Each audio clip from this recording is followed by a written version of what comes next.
Good evening again, everyone. I stepped in earlier and say hi to those who were here early, so He's Jamaican, in case you can't tell by the accent.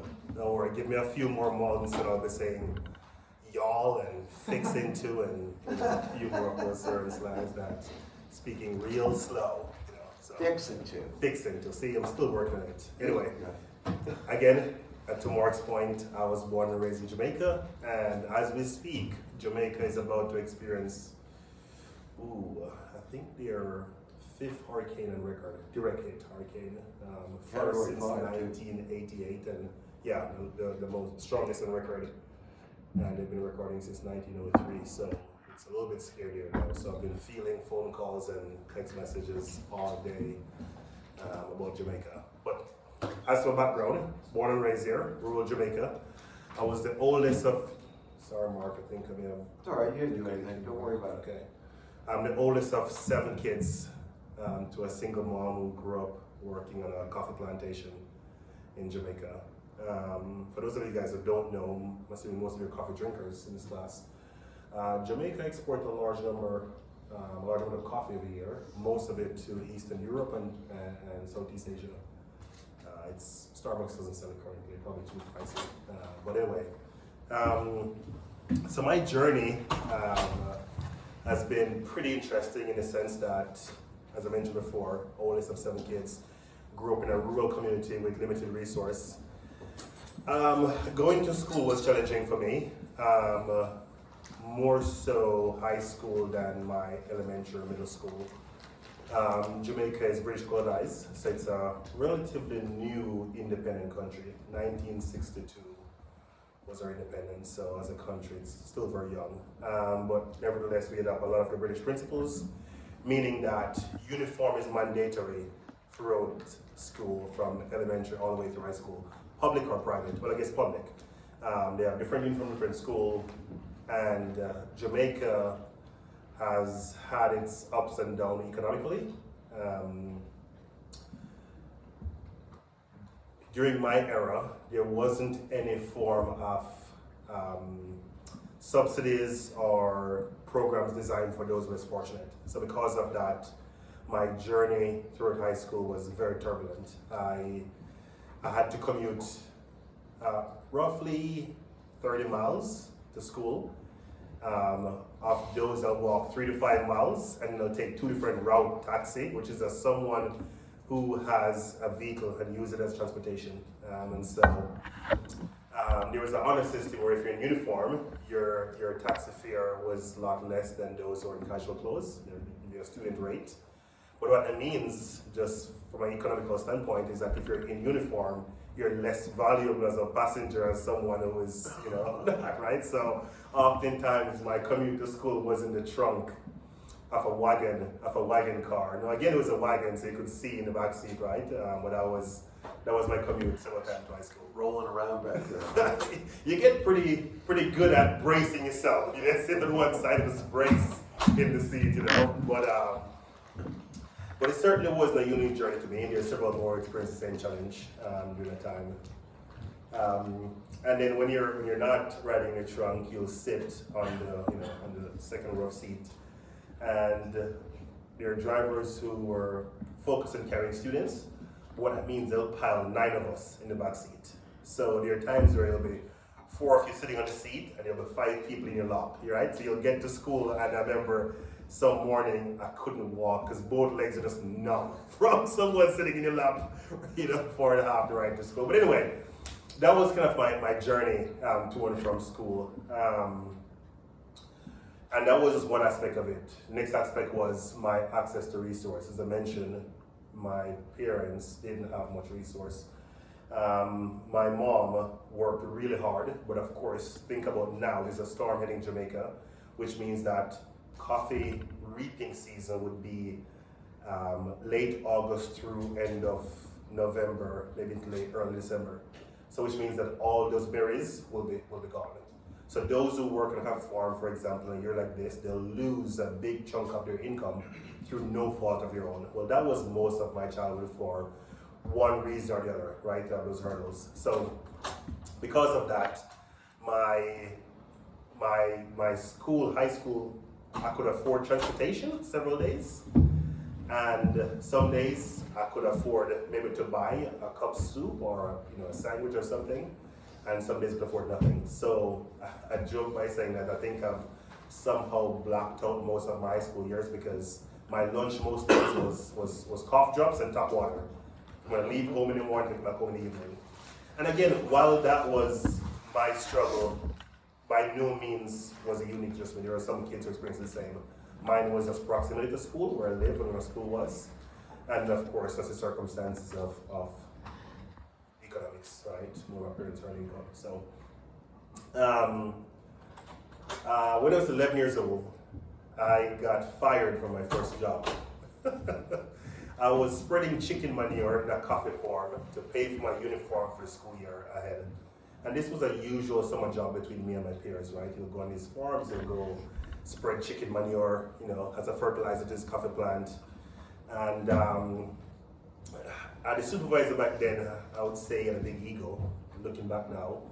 And so one day, me and my peers were just racing as to who can, complete the most bags of chicken manure over a period of time for the day, right?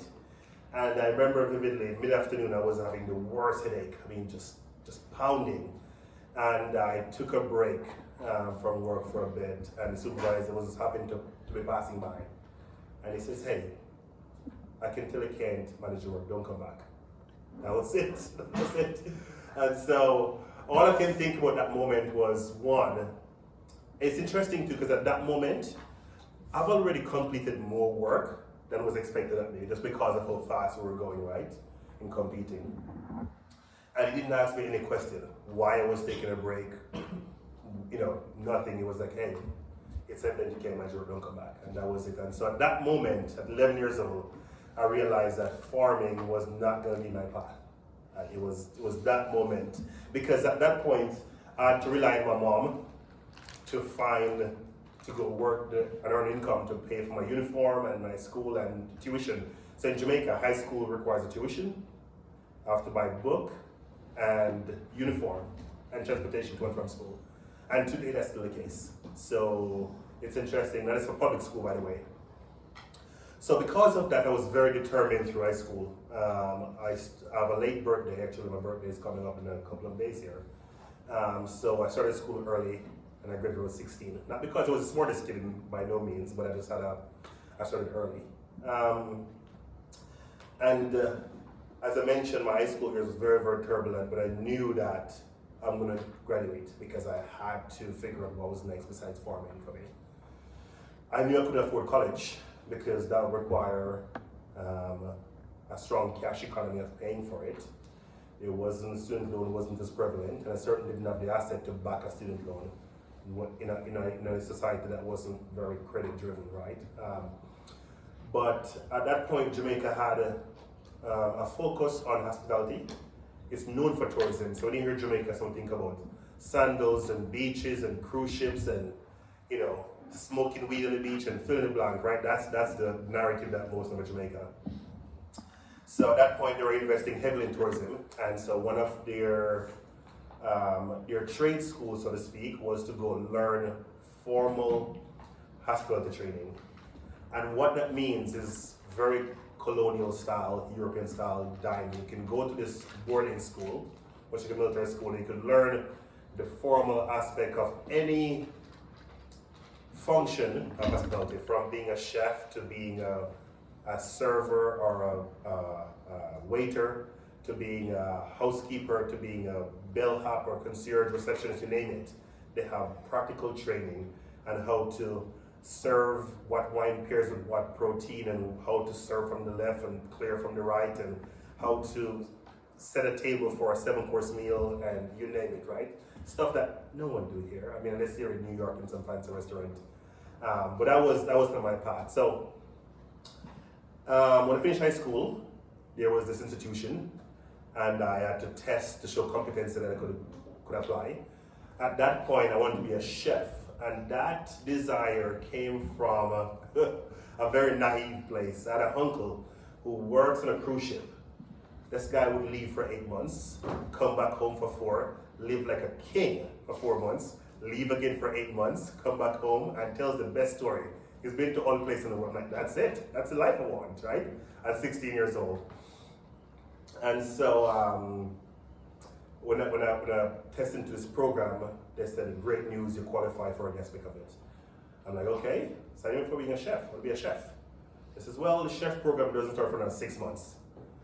I'm like, God, for 6 months I'll be back in the farm, and I don't want to do that. So what are you available today? It says, well, we have this, the formal term was food and beverage program, and that's just basically front of the house food service. So hosting, wait staff, that kind of function. And I'm like, okay, I'll take it. It says, well, you'll go to a boarding school, you'll go there for 6 months, you'll learn these applications of this program, and then you'll go to this hotel and learn the physical, the application of it, right? You know, to actually apply what you learned in class. I get to this boarding school, and I was 16 and change, and there was 300 plus people applying in the same program. I'm like, this is not your job. There's 300 plus people here. How many hotels are here? And again, I'm from a small rural town, eastern part of the island, okay? So imagine being from, I don't know, some rural part of Tennessee and going to New York for this program, right? That was the comparison. And so it was very much like a military school. You have strict light out, 16 beds to a room, strict meal time. You know, it was very rigid. And the requirement was that 2 nights per week you have to go to this hotel and do some training. Well, I volunteered every night. My friends were hanging with girls, playing soccer in the yard. I'm like, listen, I've got to get in the top whatever number to get a job of this program. And so, well, when I finished, I realized there was jobs in abundance. There was tons of hotels hiring, you know. But anyway, for me, I had enough where I finished in the top 5 of the entire school. And so I had plenty of jobs to choose from. Went to work for Sandals, and during that time went back to the school to now be an intern and as an employee, now teaching the younger me. And during that time, I was starting to moonlight also my day job with a couple of my peers, and we were doing banquets. So I've probably worked at, I don't know, over 50 banquets, whether it's weddings or function for dignitaries, where, you know, again, very European style. I'm wearing white cloth gloves and full tux to serve 6 and 7 course meal, where I signed an NDA to work there, you know, just to give you context. I then met my employer, my pathway to the US, and this guy owned Subway restaurants. He's a British Indian guy lives in Florida, and he says that, hey, I have an opportunity for you to come to the US and work for me in Subway. I'm like, Subway, what's that? Trains in New York, you know? I had no idea what a Subway shop was. And again, I was at that point interviewing to go be a butler for celebrities. So before Airbnb days, when you have, let's say, I don't know, name the celebrity, Nicki Minaj and her entourage go to Jamaica. They'll go to a high-end resort, but for them to not be bombarded by guests and to enjoy themselves, they assign a concierge today. Back then it was called a butler to that person, and they'll ensure that they get their private dining on the beach, their private golf course, all of those, you know, it's essentially being able to enjoy vacation with being in a private manner. It was such a strenuous interview process that part of my competency was to show that I was capable of ironing clothes. You know, it was very much an interesting, now looking back, interesting. But again, for me, it was the pinnacle of hospitality for me, right? Was cool and working with, getting to work with potentially, you know, Beyonce and Jay-Z as their private person in Jamaica, you know. So anyway, so imagine the contrast of having an opportunity in Jamaica and the alternative is to come to the US and work for Subway. Wearing an apron and a green hat, but I knew that Subway was the path to something else. I didn't know what that something else was, but I knew it was something else. I'll pause here and go back to my high school years a bit because I think it'll give some context. So, as I mentioned, you have to pay for everything in Jamaica, even in high school. My mom would say, I'll use the example of $5 for my taxi fare to go to and from school for a week, $1 per day. And she'll say, hey, look, you can go to school 4 days and, being able to have a ramen noodle or something 1 or 2 days, or you can choose to go 5 days and you know that you'll be hungry till you come back home, right? And so at that age, at 11, 12, 13 years old, I learned from that financial discipline. I was able to know that I have $5 in my pocket and spending $1 per day cost me. So I was very prudent with my resources at a very, very young age.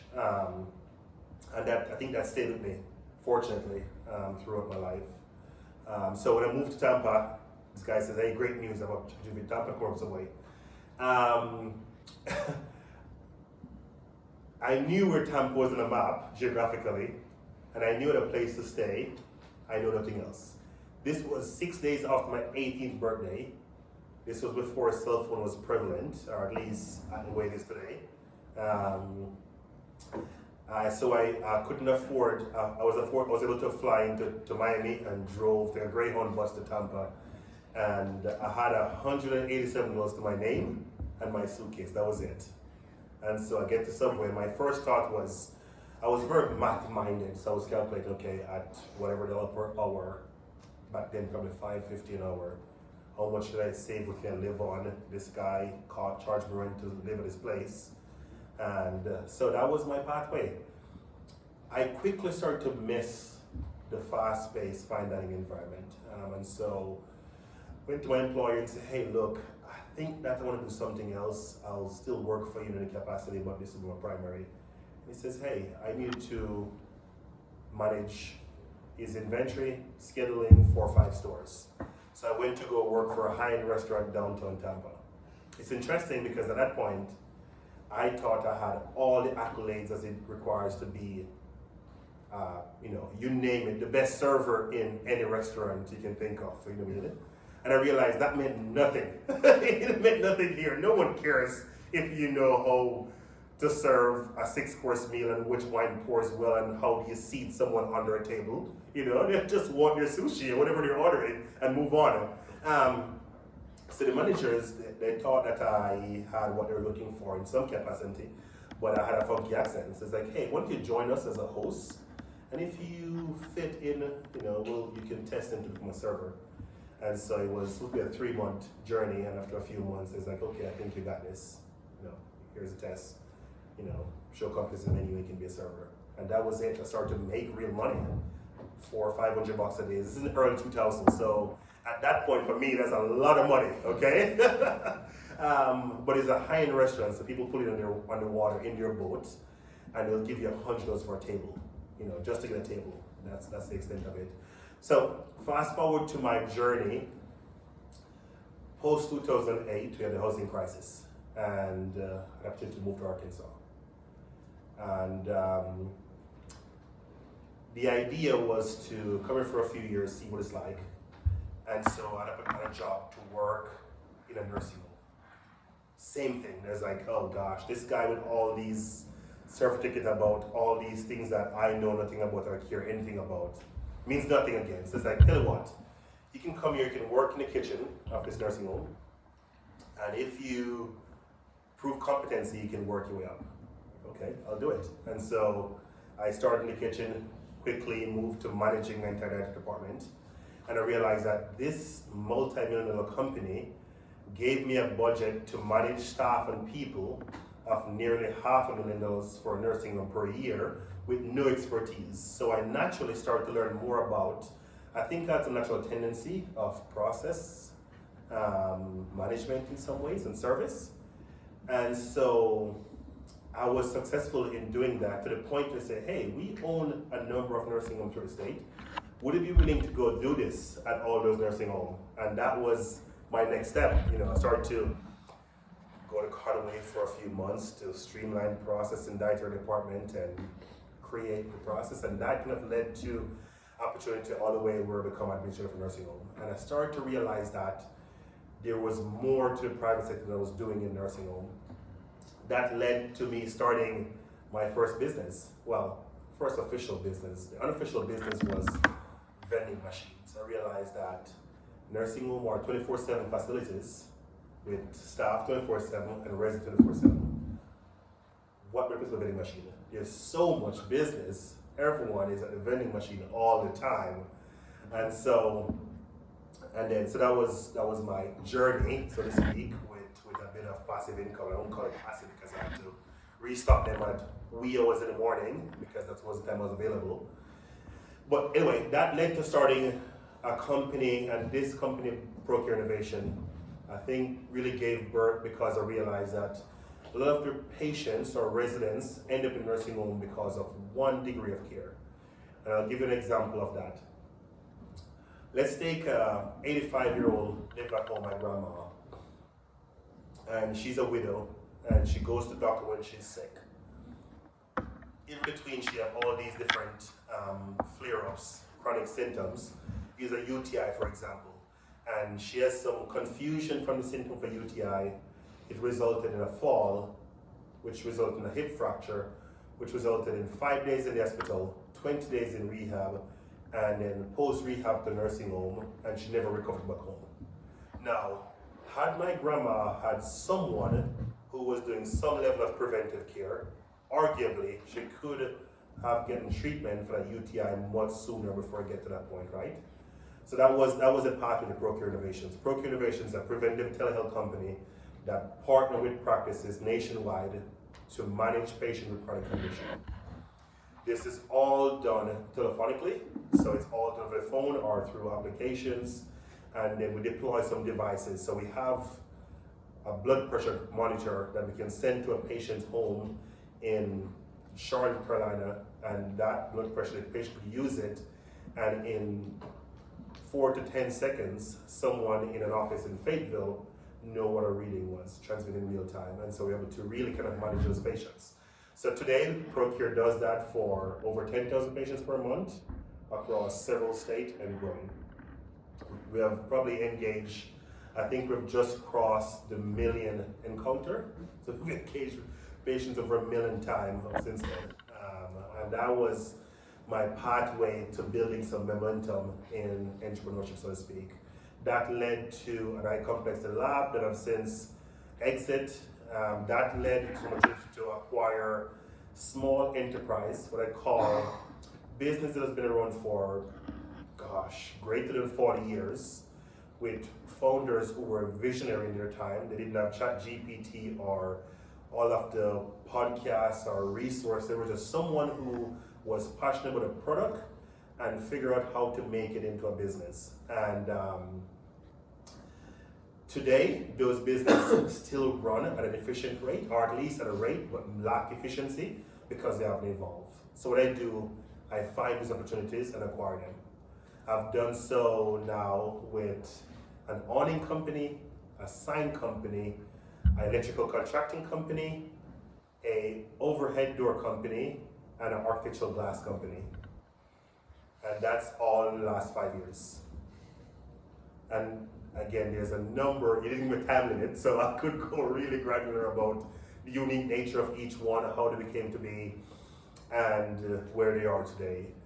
But that's kind of the pathway. And of course, looking back at my childhood in Jamaica, going back to Jamaica year after year, I realized that the same struggles exist that I faced 2-3 decades ago. And unfortunately, those struggles will be more pronounced after the storm tomorrow, because a number of those families will lose their farms, access to their, you name it. You can imagine, for those of you guys old enough to understand, New Orleans, but on steroids in Jamaica because of a much smaller island and without the resource, right? So anyway, I digress. But that led to the birth of BMP Momentum, which is a non-profit, an NGO that focuses on providing resources for kids in Jamaica who are less fortunate. That looks like transportation to and from school, meals, uniform, and some tuition and scholarships from elementary school to high school. No, the elementary school doesn't require tuition, but it certainly requires meal and transportation. And there's a couple schools we focus on. One primarily was the school I went to, and I can tell you that over the past 3 years, post-COVID reopening, we have reduced absenteeism to like less than 2%. Literally, every kid attends school every day unless there's illness, because they're guaranteed 2 meals per day, breakfast and lunch, and transportation to and from school. So that's kind of BMP momentum, what it is. And beyond that, we'll build onto that in bringing a group of physicians there to do a medical clinic once a year. A number of people sees Dr. Ono when I remember for that trip every year. And we've since built on that. We're doing some other things like building playgrounds and revitalizing classrooms, etc. So that's on the nonprofit side. But today, from an entrepreneurship standpoint, the 6 different class of business industries, from all built around service, different industry. I am no expert in any of those fields, but what I've noticed is that a number of those companies arguably transitioned today because they lack what I call the back office function. They have great product, great service, but the business aspect of what they do was just neglected. And so I've been fortunate enough to have a management company, which is Scott Enterprises, and that consists of my CFO, controller, accounting of all levels, HR, marketing, and operations and logistics. So that's how we're able to take these entities, and we take a number of time of combing through all aspect of it. And I'll use a real example. The most recent acquisition is an overhead door company that does commercial overhead door and garage doors, and an architectural glass company. And both those companies were acquired off market, meaning that they didn't formally go to listed for sale. One of them was through a mutual contact. I'll give some context around this. So the garage door company, both this company were for the glass since 1971, and the garage door, forgive me, it's newer, younger, but certainly prior to 2000, over 1 year. The garage door company, the owner and operator, has passed away last October without a proper plan for his business. So his wife became the de facto operator of a business that she was never involved in. Their son stepped into the business to try and help with the day-to-day operation, but culturally, it wasn't aligned with the staff, and it was causing a lot of friction, to the point where that friction was starting to be very customer-facing. So they'll be at someone's place of business, and they were having an argument about how the work was being done. So the widow reach out to a mutual friend and say, hey, look, I think I'm gonna need to do something with this business because I can't do it. I'm putting money in. And this is a business that 2 years ago, and forgive me, I've looked at so much numbers in the past couple of days. 2 years ago had a net revenue, so earnings after expenses, of just over 200,000. So it's a strong business. And the business had dwindled down where they were operating a loss for the past 8-9 months. And so look at the business, the business to me didn't have, after going through all the components, didn't have a great deal of value besides buying the assets, because there wasn't much goodwill, there wasn't any operational knowledge, there's a few pieces of asset, they have equipment, and some personnel who were expert in their field, but that was the extent of it. I could theoretically go start a business and hire those folks, right? No, there's certainly some history of brand recognition that could build on it. But I felt like when I met with the owner, she said, hey, I was in the same space. She gave me a history of the business, and I learned that that business had a co-owner that was previously separated, but they were sharing space of the architectural glass company. Now, as an architectural glass company, they do think about all of storefront glass, so from the university glass up front to, you name it, Walton corporate building. They were doing large projects. Mercy Hospital expansion, for example. And so I reached out to the owner of that business. He wasn't looking to sell it by any means, to the best of my knowledge. But I wanted to get his thought on the history of his partner business that they had co-partner on before they separate businesses. And so he gave me the full story. And he says, well, look, I'm 72. My partner was younger than I was and he's gone. I've lived a good life. I have a place in Florida I'd like to enjoy more. So I'm like, okay, sounds like you're interested in having a more into a discussion about your business. And at that point, I started to probe, just trying to understand what is he looking for? What is his magic number? What, you know? And so, now, at this point, his business, he's been in for a very long time. Last year, his net revenue was 731,000. That's and he has had his average the past 3 years was like 500 and change net income after everything, including his salary. And so they own a large warehouse, 23,000 square feet on 5 acres of land. And so he believed that the value was really in the real estate, which I didn't disagree. At that point, I started to understand, what does he think real estate is worth? He says roughly 2 million something, 2.7 million. Okay, what are you looking for everything? Well, he never gave me a number, but I knew that he believed the value was in real estate. And I knew that he believed real estate was worth over $2 million. Or no $2 million. So what I did, I says, hey, look, I'll pay for an appraisal on this business. The real estate came back at $1.65 million.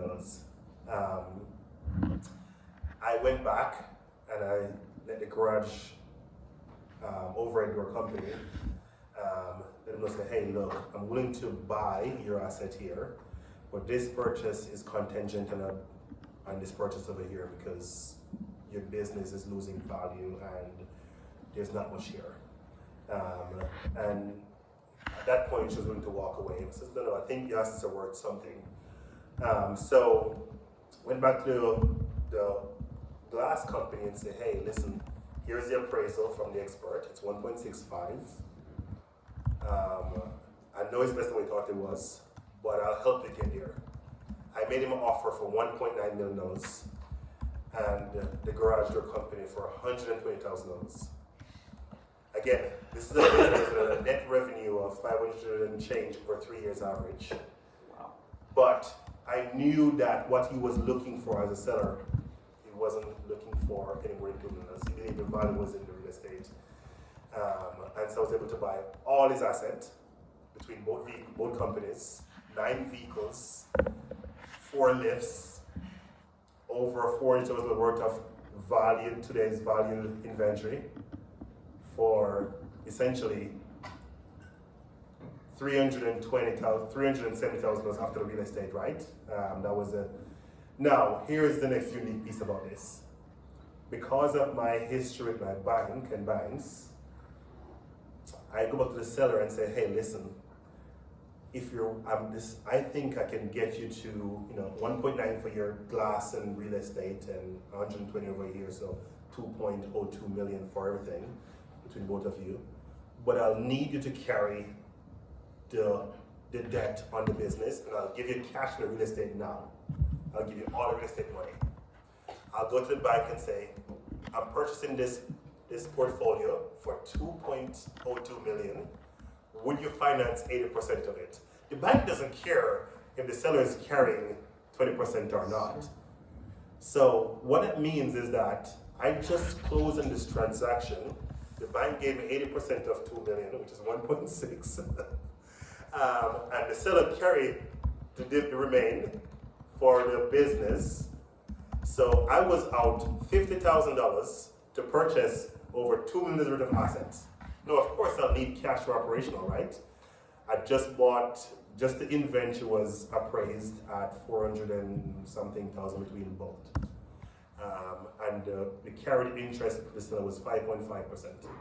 Today's prime is 7.25, I think, they're about somewhere. So again, but for that one transaction, I've looked at 60 probably, and I've walked through I've said no to, God knows how many over the past 5 years to find those, right? So it takes a great deal of effort and time.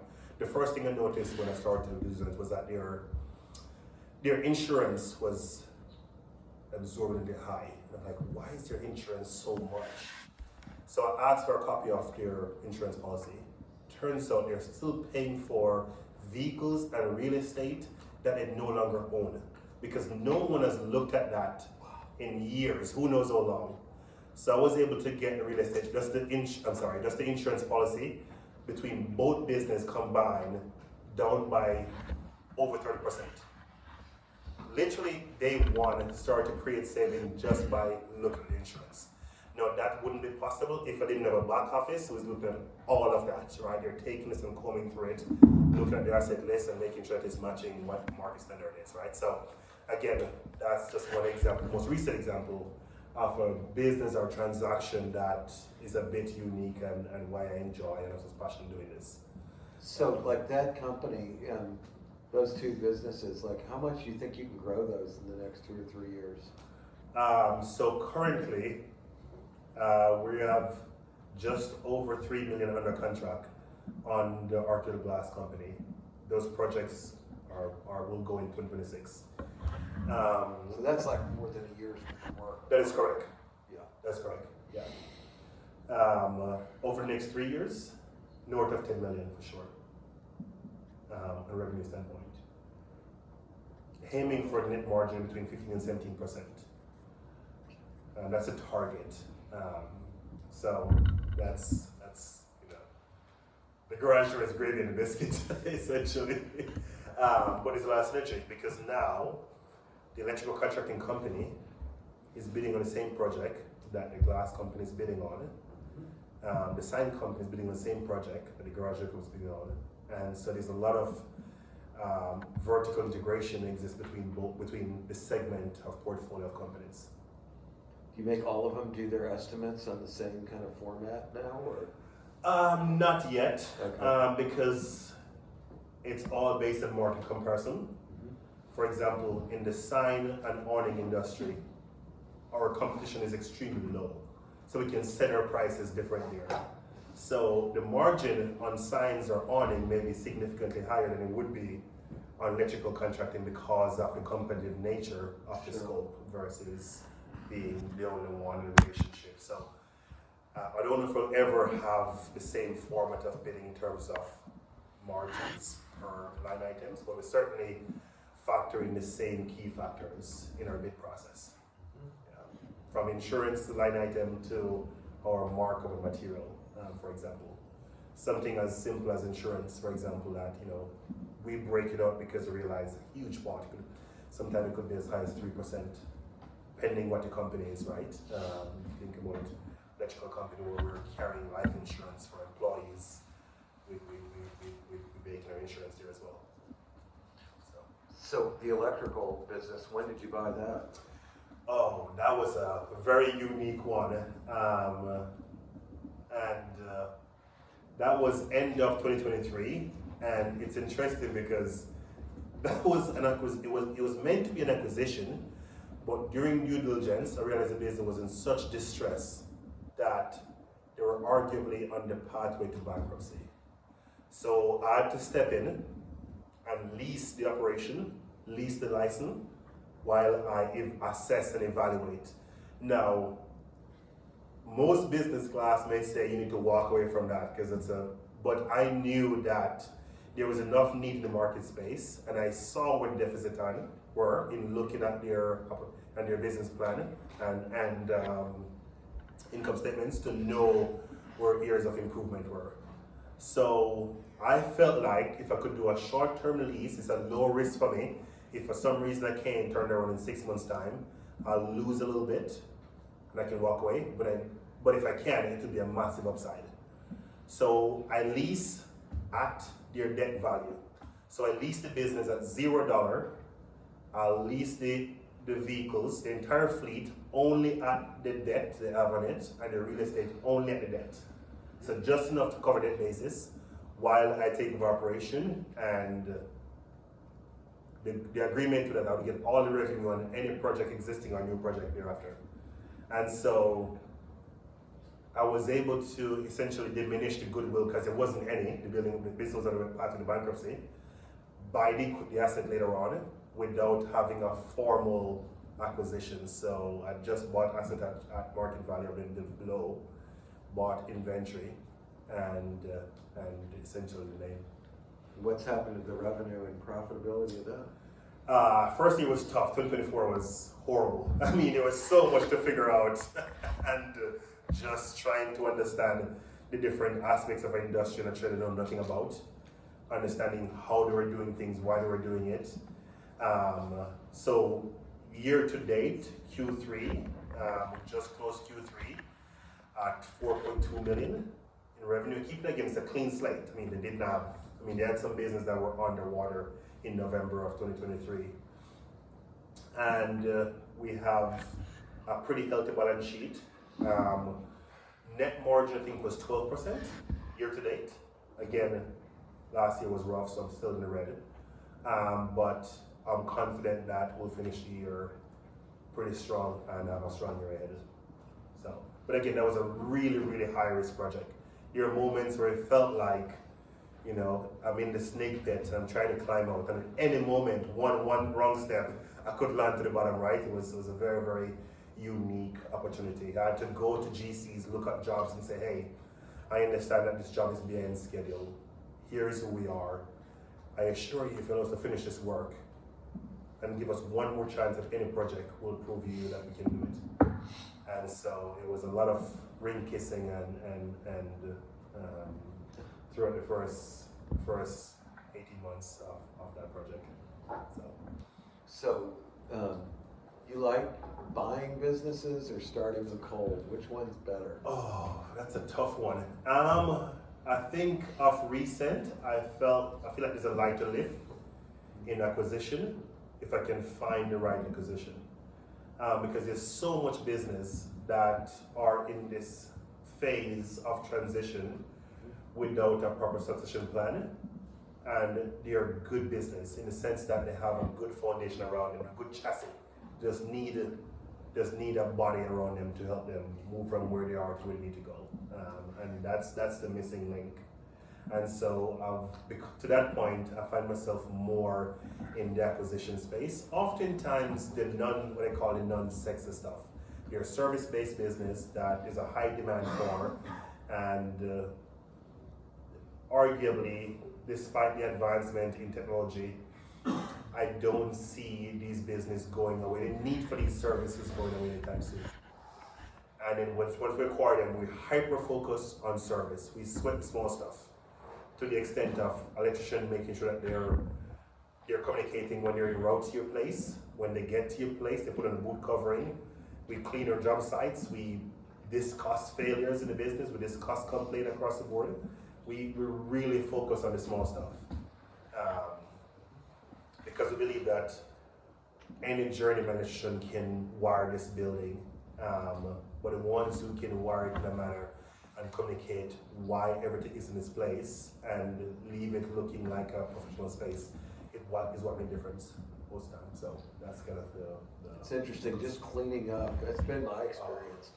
We had a group of electricians that my carpenters used to call Bob Slobs because they just left so much stuff everywhere, you know? Yeah. It was annoying. We get so, we have incentive in place on just the condition of their vehicle, their fleet vehicle. I like it. Because how someone treat and maintain their vehicle is according to their property. And so they know that their bonus is tied to how their vehicle is kept. And so something as simple as that makes a big difference in how efficient they can be on a job site. And so, and again, that didn't happen overnight. It was a complete cultural shift of just letting them know that we'll do things differently. As a non-industry guy, you know, and just understanding why they do service the way they do. So we go through each project where we have losses, where we have gains, what happened. I can give you an example. We had a project recently. It was a $0.71 million projects, $1,071,000.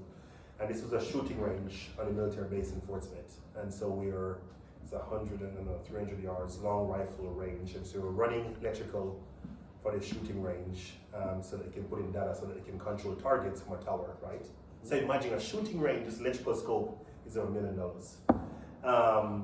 And so we have the prints and we go, there's a whole process involved before a project goes live. And we discover that the lead for the project, the on-site supervisor, failed to go 6 inches deep enough on some of the conduit, which resulted in some having to do some changes to that work. And so we brought up in a meeting and we all look at it, we look at what the cost is, we discuss it, we spreadsheet it out, the difference will take in time, and we let the apprentice who's working with the gentleman know, say, hey, because of this error, you will not meet the bonus for this phase of the project.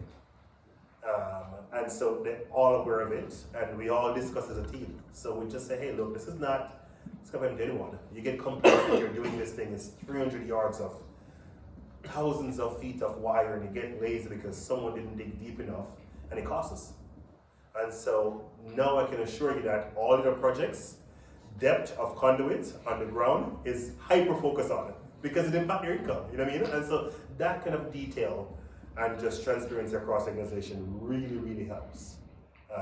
It's not necessarily trying to blame someone and saying, hey, this is the outcome of it, and not just reputational for the customer. It also affects the company's profit and i.e. your bonus. And so we sweat the small stuff. Do you find when you go into these businesses and you don't know anything about overhead doors or whatever, that the employees are resistant to listen to you or the managers and go, what the heck does this guy know? Well, he's not a garage door guy or whatever. Do you find that's an issue, or how do you establish credibility with them? I don't. I just ask questions. I just ask questions and let that speak for itself. So I'll use the example of go-to-know signs. So we do these Whataburger sign that's on a pole that's 100 feet in the air, and the thing is 18 by some massive sign. And so the question just asks, what goes into making this sign? Why are we doing it this way? What made you use this LED strip versus this one? And we just take the data and we take it and we try to look at comparisons and the efficiencies, and we notice we're painting poles in the shop. And why not paint poles on site? Because we're touching up on site because this pole gets scratched in transport. What will be the difference in painting a pole on site labor-wise versus in the shop, right? Something as simple as that. We'll ask questions. And oftentimes, they're so passionate about the work that they want to do it right. They just haven't had someone ask the question as to why it's been done the way it's been done. Well, I've done this for 50 years, done this for 30 years. Why are we changing? Because they haven't looked at that. So my most recent hire is the head of, was involved with Walmart at a high level on their data analytics on their digital space, Walmart.com. They measure everything, and his job is all about data and efficiency and the metrics behind how we use every aspect of what we do. His whole job is to find optimization of everything we do across portfolio. And I'm certain that he'll pay for his salary because there's so much waste, even with the changes we have made, there's so much waste from just fuel consumption in a fleet. You'll be surprised how much money gets spent per year on fuel for a vehicle, all because drivers do this one thing differently. Now imagine now between 4 different enterprises that has a fleet, 40 plus vehicle, and finding a way to make our fuel use efficient. May sell some vehicle and buy something more efficient, I don't know. I don't have that at it, but his job is to take that data and synthesize it so we can see what is the best step to reduce our costs on fuel or fleet consumption. This is an example, right? So it's a long-winded answer to the question that I oftentimes start by say, hey, look, I have no credibility in this space, I'm not an expert at this. What I do know is that I am hyper-focused on service based on what I've done in the past. And I do know that if you guys allow me to ask questions, we'll get to a place where we're all sharing the success of whatever the result of this is. Because I'm not the face of it. You're the one, and the customer know you'll never, I may send a contract here and there, but you're the one who's going out, meeting the customer and doing the work. So we really try to drive ownership in each enterprise. I hope that answers the question. It wasn't really an answer, but it's... That's some good stuff. What about other businesses? Didn't you have some like medical clinics at one point? What Yes. did you do with those? Yes, so I have two medical clinics. And because of my experience in the telehealth space, I realized that it was interesting being a non-physician hiring physician, holding physician to metrics. So I realized that it was difficult to drive outcome in a space where I wasn't the subject matter in healthcare. It's interesting because it's all a segment. And so what I had to do, I simply go to what I know best. We go to a model that was not contingent on number of patients being seen per day, but patient outcome. So what we did, I had some clinics of course today. We partnered with the county to essentially sharing their risk. The county is a self-insured entity. So they says, hey, instead of using Blue Cross Blue Shield, we'll carry the burden, and the goal is to lower the risk. Well, we put together formulas as to how to best treat your patient based on historical data. So we can see their claims. So we hire a social worker, and their job is to ensure that if a patient has a refill, an employee, a beneficiary, and they have a refill within 30 days, 35 days, we know they're not using it. So we reach out to that patient. So we're able to drive outcome, drive revenue by just create savings by having the right metrics in place. So because of that, with a high patient population, and so a research company acquired our clinic because they see the value in the patient data that we have, and they want to use it for clinical research and trial. So we sold that a few years ago. The lab was also the catalyst for the resource to do what I'm going to do, because again, I was in the lab space before PCR was cool, and I made a lot of money during COVID, after COVID, but even so before COVID, because of service and what I was doing. So I was just fortunate to be at the edge of technology because of my nursing experience before COVID happened, and we grew tremendously during that time. That was a cold start too, wasn't it? That was a cold start, and it was a crazy start, because again, I'll go back to nursing home, my experience there, and I knew that in the nursing home, the number one cause of readmission just was UTI in patients. Now, without going off into the science behind this, historically, when bacteria is found in the urine, they'll do what's called a culture growth. They'll take this specimen, they'll put it in a petri dish, let it grow for 3 or 4 days, and then based on the bacteria, they'll know what antibiotic would be used to treat it. Well, what PCR does, it essentially and again, without going too far, I'm able to accomplish the same thing in about 4 hours through this new form technology, correct? So I realized that, hang on a second, every nursing home in the country would love this. I mean, before the risk factor was that resident presented a symptom, they start with an antibiotic as a trial, and they send a specimen off. In 3 or 4 days' time, the result comes back. Turns out it's a wrong antibiotic, change it, and then the cycle continues. Now they don't have to do that. They can send the specimen off to our lab, and in 4 hours, we have the result back to them, and what bacteria are present, and based on that patient's gene makeup, what class of drug is the best path of treatment. And so when I discovered this, I'm like, hang on a second, this is revolutionary. So I focus exclusively on nursing home, and I sell to every nursing home across the neighboring states because I know the pain points, and it was easy. And so we focus on service to the point where we essentially blight our growth in COVID because we anticipate COVID to be a very short-lived, and we want to retain our long-term clients. So our goal was just to focus on service where we can maintain our client base beyond COVID. And in many ways, had I not done that, I wouldn't be able to exit because I wouldn't be able to maintain the client base I did during that time because I was able to focus on service. So we didn't grow significantly during COVID, we just was super focused on maintaining client base. And again, partly because of the short-sighted view of how long COVID would last. So that was the two exits I had before.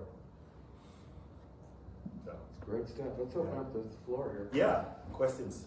You got to be super busy, man. How do you budget your time on these different companies? I am super fortunate. I have a really good team, and I don't sleep very much, which is not good. But a more serious answer is it takes a level of intentionalism to do that. I think at a pretty young age I was very disciplined as a kid, so that helps and that's translated through. And then for several years I really didn't do much beside work. And most of that came from fear of going back to dirt floor and coffee farm, even when I know that was less likely as I progressed professionally here. But I was really fortunate to have good people around me who was committed to doing their part. So that helped. So that's where Scott Enterprise comes in. And I can't wait to build on that each day. That's a good question. I hope that answer makes sense. Yeah. Yes, sir. When you're acquiring companies and trying to make them better, are you using a lot of like data analytics and like artificial intelligence that's available now? Not yet, but part of it because I am not an expert prompter but I have a strong CFO with several years of experience. And so I have a strong business ops person who is way more nerdy than I am when it comes on to reading income statements and spreadsheets and operational nuances and identifying the variance in insurance, for example. That's something that I could have missed if it was just me doing all of this. No, I do think with Steve coming on board, he will be a lot more involved in the analytics because it's his expert subject matter. But historically I haven't. But I think he'll be a pivotal part of how we move forward, as well as how we grow the existing operations. Yes, sir. It sounds like every business you got involved in, you kind of used people, capital. Mm-hmm. Like, how do you go about finding the right people? Like, when you got involved in healthcare from the service industry, how'd you go about finding people who are experts and passionate about that? It's a good question. Healthcare was an easier one for me because I kind of grow in healthcare. So I started healthcare in the kitchen, and I just had a passion to do more and to learn more. And so I learned all aspects of nursing home operation to the point where I was operating a nursing home independently. So that path was easy. As to starting ProCare Innovations to prevent telehealth company, I saw the gap in care and realized that insurance company would pay if someone would start to do preventive service. They have a program in place, no one wasn't doing it. That was the case because doctors are so busy and they don't have time to do preventive care. They're focusing on you when you're here sick and the next patient in queue, not once you leave your medication prescribed, hopefully you're good to come back, right? So I just saw that gap because of being a part of the care plan meetings in nursing home and realized that when I look at these stories and the cause, if it was 1 degree there. As for acquisition later years, it's interesting because I fostered a relationship over a really long time. So the awning company was kind of my first non-healthcare acquisition, and I knew nothing about awning. I didn't even know that was its own thing. I didn't even notice that before. But I had someone who I knew I could trust, was a hard worker, and probably could figure out how to install these things. This is someone who I hired 8 years before in a nursing home to do maintenance management. And I've stayed in contact with him over the years, watch him grow up, somehow have lunch here and there. And I say, hey, I have an opportunity, I know nothing about it, and I know I can help you with the process of this, but would you explore this? Here's what it would look like. And he said yes.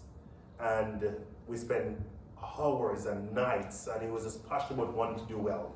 So after work in the evening, he'll call me and we'll walk through his problem of the day and we'll, make action items and work through that over time. And that was kind of, how do you feel about science? Could you do both? And so, yeah, I could. I think I have running down. And so, and you design company guys have tons of experience knowledge here. And so if I have someone who can help me with the structure and understand my philosophy on business as a service industry, and it can help me drive that culture, then we can take it from there, right? And so my HR manager was someone who I met at my kids' game several years ago, and we stayed in contact and we talked about what they're doing. And so I said, hey, opportunity here, would you explore this? And so, to answer your question, I've built a relationship with people I met with no intent, but understand what they're looking for, their strengths and weakness, how they present without initiative. And I go back to my Rolodex and call those people. So it's really kind of a relationship built over time. But good question, go ahead. Yeah, just like a follow-up question. So it sounds like, I mean, your soft skills like problem solving, building relationships, being able to speak to different people, ask questions, like just being curious. Like, where do you think that comes from? Was that just innate in you from like a young age, or did you see that in someone that you knew throughout your childhood and like young adulthood, or how did that come about? That's a really good question.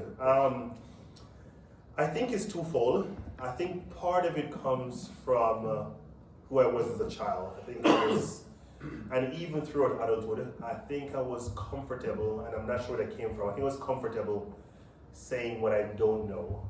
I was comfortable being vulnerable. And so because of that, I've learned that people will genuinely give you the answer if you realize that you're willing to be vulnerable or ask questions that you don't know. It's very easy to come here and say that I know all these things, or meet with Mark and say I know to do all these things. But if I say, hey Mark, I'm really struggling with this aspect of this thing, I've had experience in that, and how would you handle this? And I'll go back and I'll make scrupulous notes about the conversation, and then I'll come back with an email or question and say, hey, you said this thing, but I'm not sure if I understand it. Can you give me some more around that, right? And so I think that's all bit of who I am. I think the service aspect of who I become came from my experience in that school hospitality in Jamaica, and just there it was just such a it was drilling you, because it was a vital part of the program is to focus on ensuring that the guests were experiencing was a pleasant experience in their dining. I mean, looking at the cue from how lady beside you is moving her hair to is that bite or face reaction after that bite. You can walk over and check, how was your wine? And just constantly observing and asking questions. I think that came somewhat naturally, but it was more so amplified through my hospitality training in Jamaica. I hope that it's a very long-winded answer, but I hope it gives some context. Yeah. Yes, sir. What is one thing you learned from food service that you were able to apply to each individual business? That's a very good question. Food and how we view food is very subjective. So because of that, I do not force my bias on Mark's peanut on you. Mark loves peanut, and that's okay. If I hate peanut, that's okay too.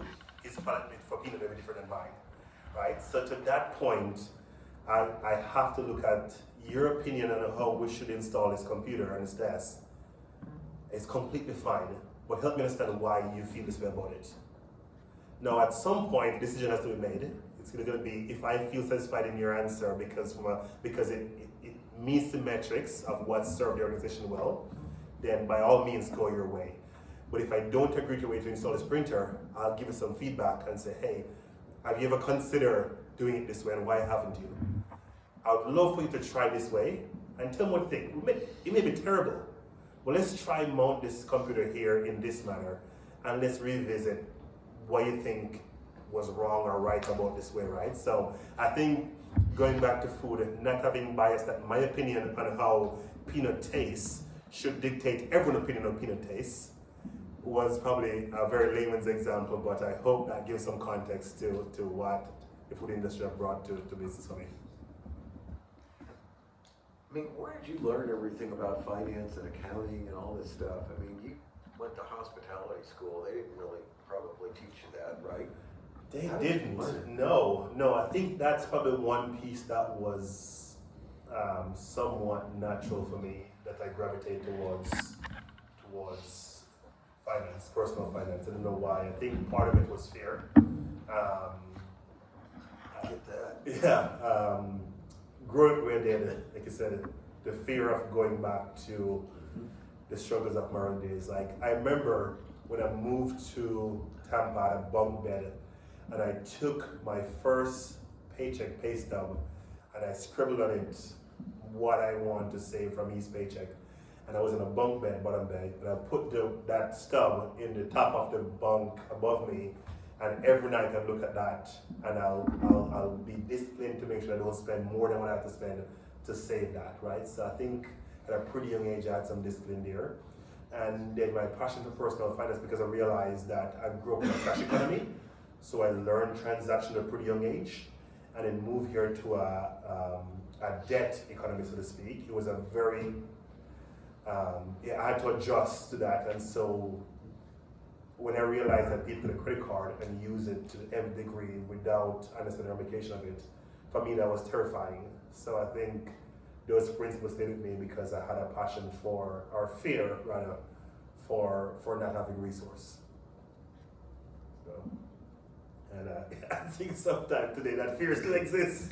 I always think paranoia keeps you out of trouble. It does. To the point where, just based on economics and laws of average, I feel like I've had a relatively good success with business. So my cue for discussion with the team is how we'll be hyper focused on checking the box and double checking the box for anything moving forward, because I'm due for a bad decision, right? Just based on averages.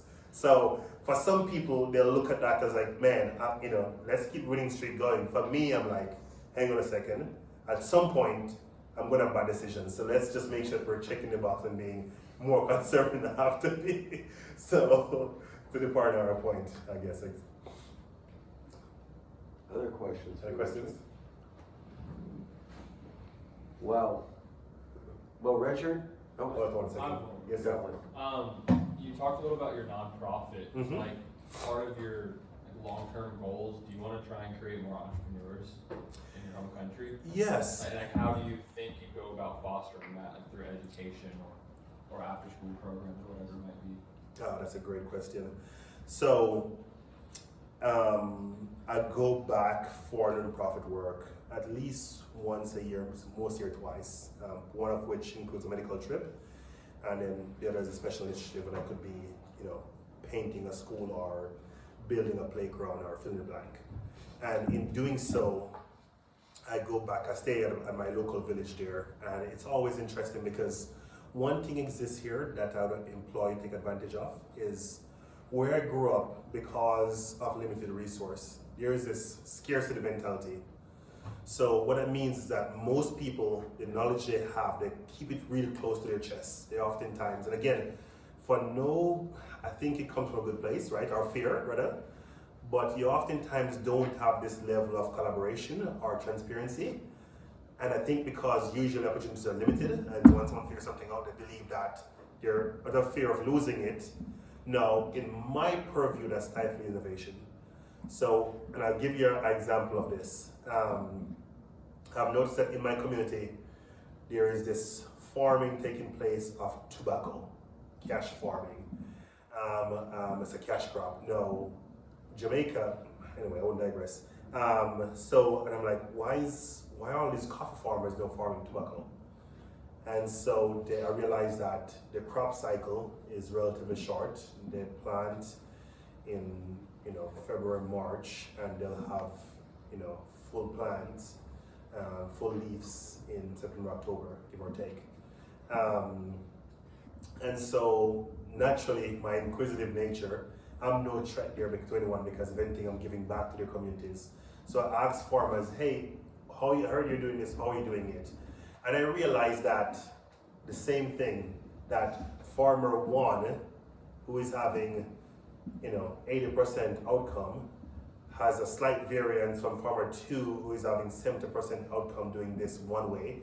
It could be when he plant based on moon cycle, or it could be how far apart he plants, or it could be how the distance between rows, or when does he, use his insecticides, fill in the blank, right?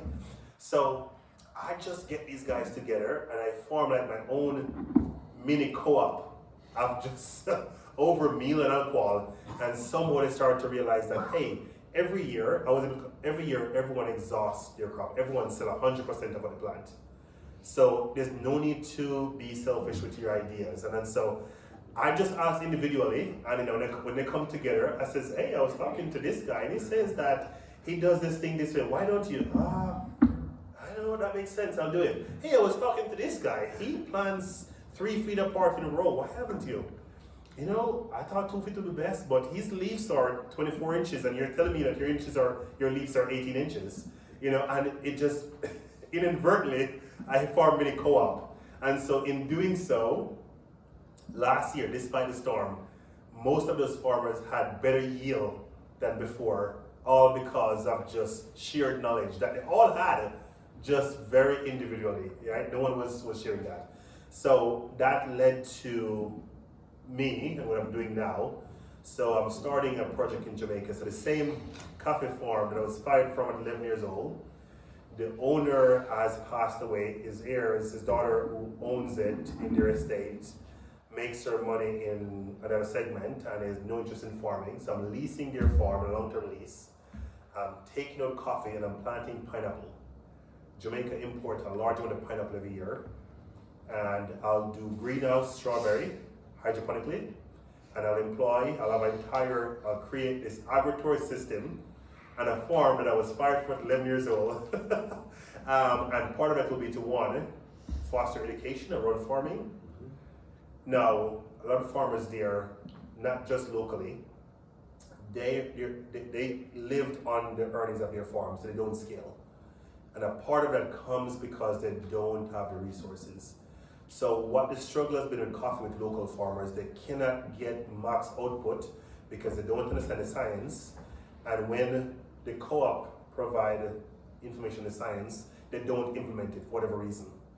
So what I'll be doing, I'll be leasing their farm and therefore guaranteeing their income because I'm paying them for their farm, but they'll be working in their farm for me. What that does, I'm able to drive the science on when to plant pineapple, how to plant pineapple, how to prep the soil, how to do all those things, and hopefully build education and growth for those farmers. So it'll help in education and help with their income, and it'll guarantee their earnings because they don't have to worry about their crop outcome.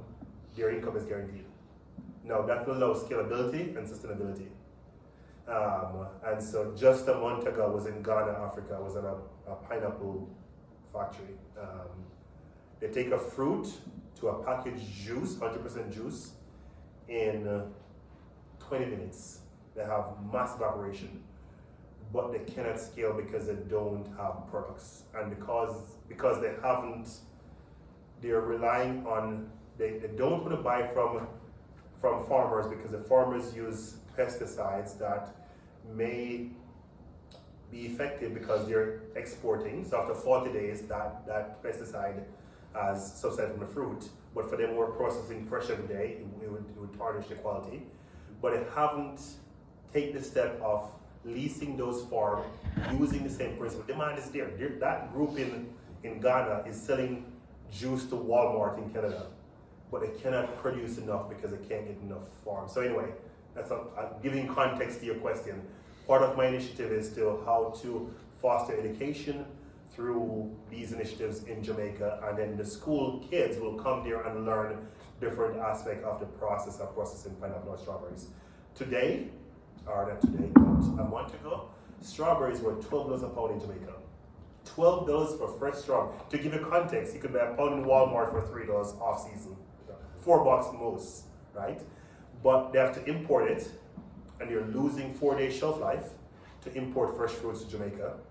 So all these hotels and these resorts need strawberries. I mean, of course, you're coming as tourists, you want strawberries, right? So they're willing to pay premium, but you can't grow strawberries in the natural elements in Jamaica because of the dew, and the fruits they could easily go bad. So I try farm strawberries. It's a very low maintenance fruit. In 4 months' time, I have berries, and my pro farm will give me margins of probably 25%, 30%, with assuming a waste of 30% waste, and I'm still doing 30% margin. And anyone can do this, but the local farmers simply don't have the resources to build a $25,000 greenhouse and go from there. So anyway, I just gave you 4 examples of how I'm doing that in your question, but I really try to give context because I think it lends to more of how I'm making an impact in that regards. I'd say you are truly multi-talented. It always amazes me whenever you talk about all the things that you're doing. I mean, I just don't know anybody that's as diverse as you are. Yeah. The Kinds of businesses that you're doing. So I really enjoy problem solving. I hope to culturally we really try to drive ownership in everything we do.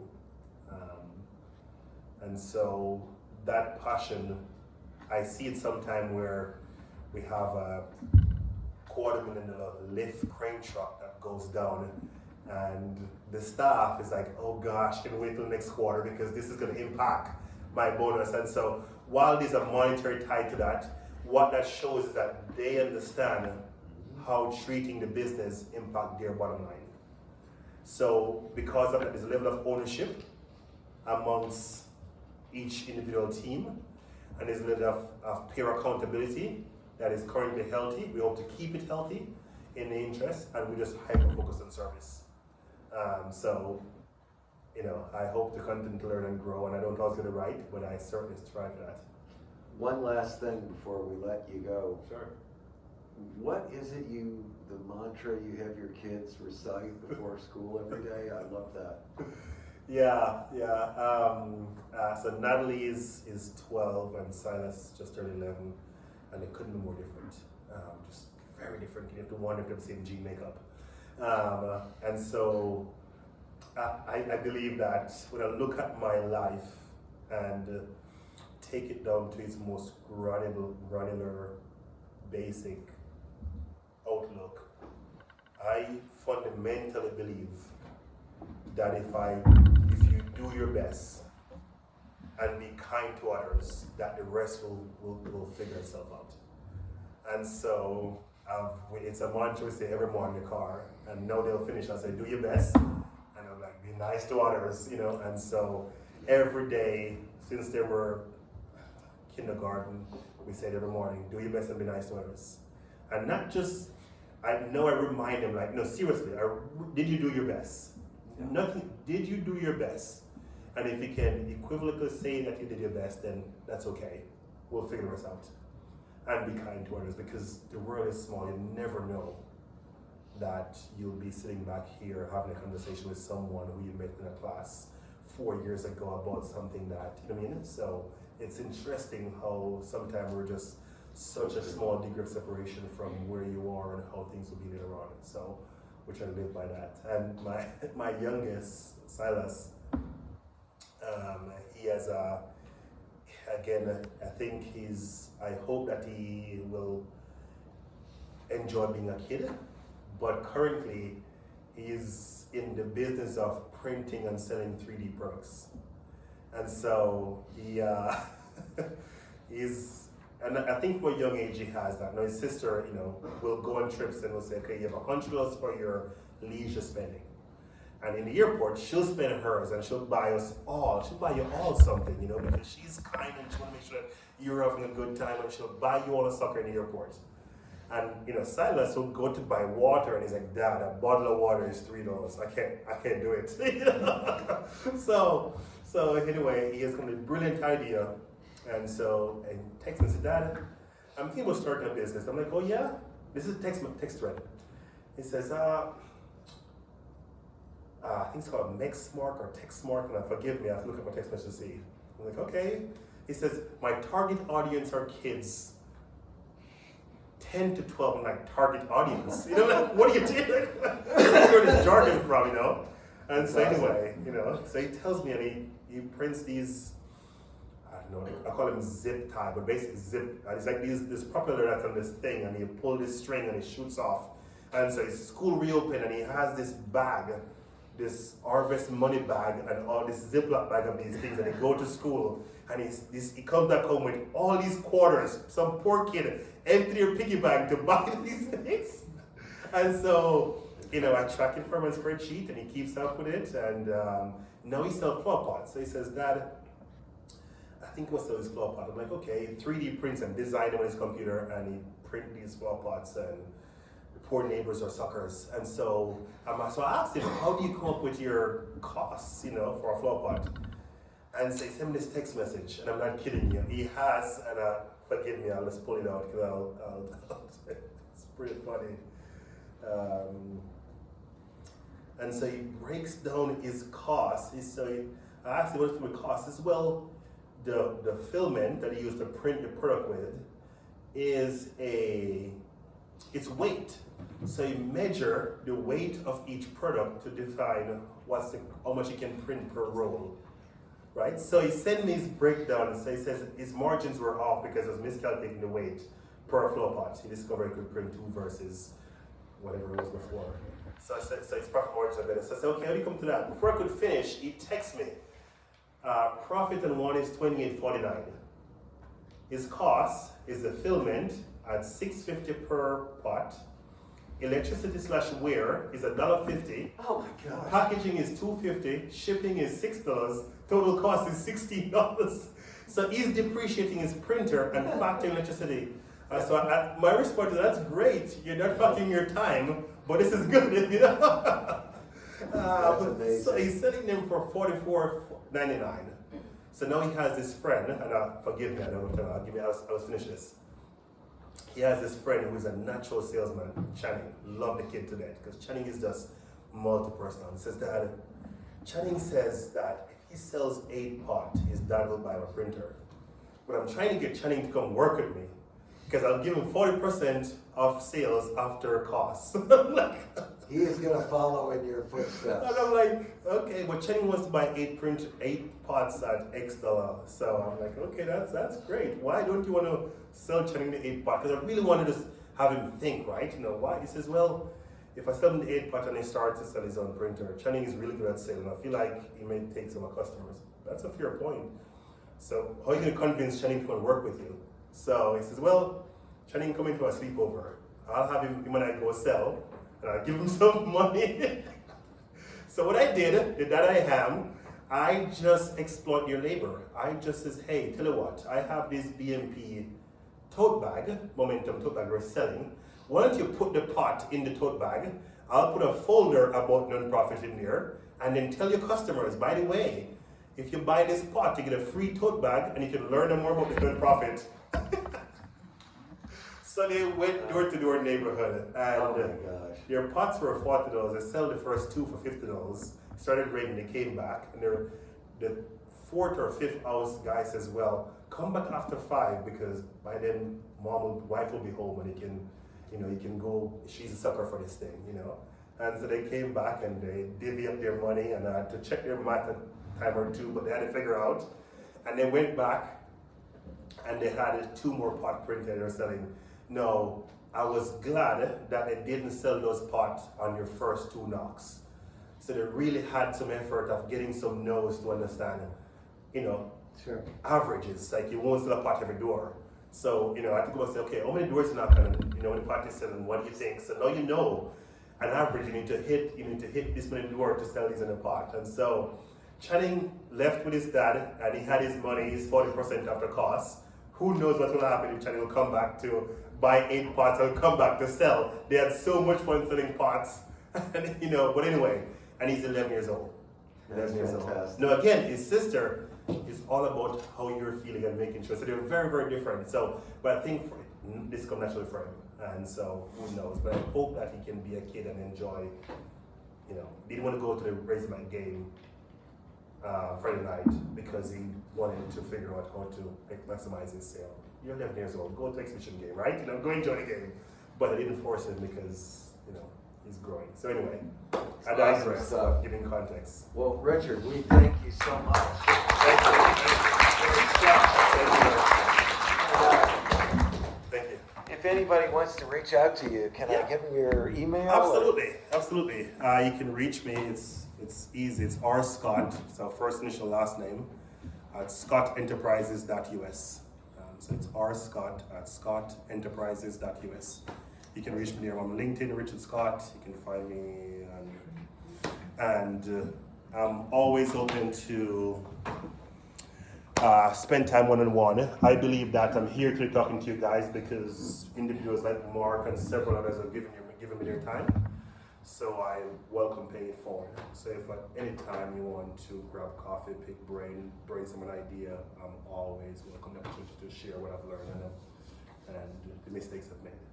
All right. Tremendous offer. Thank you guys again. Thank you, my friend. Good luck with your studies. We're going to take a break and come back in about 7 minutes.